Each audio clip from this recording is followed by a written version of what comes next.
सुल्तानपुर में मैं गया, वहाँ पे चेतराम मोची जी, तो मेरी दोस्ती हो गई उनसे। मैंने गाड़ी रोक दी, मैं वहाँ जाके बैठ गया। 40 मिनट में उनके साथ बैठा, मैंने देखा हुनर की कोई कमी नहीं है। उनको आप कोई भी जूता दे दो और कहो भैया इसको बना दो, मतलब ब्रांडेड जूता हो, ये आपने पहना हुआ ये हो, कुछ भी 2-3 घंटे में वही जूता आपको मिल जाएगा, उससे अच्छा मिल जाएगा। मैंने उनसे पूछा आप यहाँ कितने साल से हो? कहते हैं 40 साल से हूँ राहुल जी। फिर मुझे देख के कहते हैं राहुल जी ये मेरा बेटा है, अब ये यहाँ मेरे साथ काम नहीं करना चाहता। तो मैंने कहा क्यों? सिर नीचे करके कहते हैं कि राहुल जी 40 साल में मुझे किसी ने इज्जत नहीं दी। एक ही आदमी ने, मेरे पिता ने मुझे रिस्पेक्ट दी। अकेले काम कर रहे थे। मैंने उनसे पूछा, मैंने कहा एक बात बताइए, अगर आप अपने काम को थोड़ा इम्प्रूव करना चाहते हो तो आप क्या कदम लोगे? एकदम उन्होंने मुझे बोला कि देखिए राहुल जी एक मशीन है, मैंने उसकी फोटो देखी, अगर वो मशीन मुझे मिल जाए तो मेरा काम डबल हो जाएगा। ऐसे ही बहुत महंगी मशीन नहीं थी, हमने किसी राजनेता से वो मशीन डोनेट करा दी और उनको हमने मशीन दी। 3 महीने बाद मुझे फोन आता है, चेतराम मोची जी कहते हैं राहुल जी मैं बड़ा खुश हूँ। मैंने कहा क्यों? कहते हैं राहुल जी मेरी अब 2 दुकानें हैं, 10 लोग मेरे लिए काम करते हैं।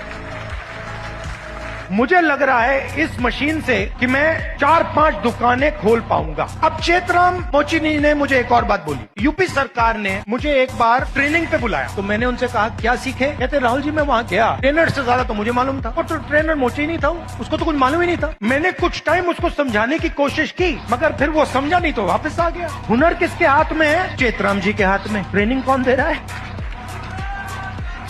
तो बात समझिए क्यों? क्योंकि ट्रेनिंग का नेटवर्क कंट्रोल में है। मशीन क्यों नहीं मिल रही? बैंक का सिस्टम कंट्रोल में है। ट्रेनिंग क्यों नहीं हो रही? क्योंकि चेतराम जी ट्रेनिंग के सिस्टम में ही नहीं है। जिसके पास हुनर है, जिसके पास ज्ञान है, वो ट्रेनिंग करा ही नहीं रहा है। इससे मैंने क्या सीखा? मैंने तेलंगाना के चीफ मिनिस्टर को चिट्ठी लिखी और मैंने उनको सुझाव दिया। मैंने कहा कि देखिए ये पता लगाइए आप कर सकते हैं या नहीं, आप सर्टिफिकेशन सेंटर बनाइए। तेलंगाना में लाखों मोची है, उस नेटवर्क के अंदर हुनर है, कैपेबिलिटी है। मैंने चीफ मिनिस्टर से कहा कि ट्रेनिंग इनसे करवाइए। जो गुरु शिष्य की परंपरा है हिंदुस्तान में, हजारों मोची ट्रेनिंग कराएंगे, सर्टिफिकेशन सरकार करेगी, और जब एक मोची ट्रेनिंग करेगा और उसका शिष्य सर्टिफिकेशन पाएगा तो मोची के बैंक अकाउंट में सीधा सरकार पैसा डालेगी।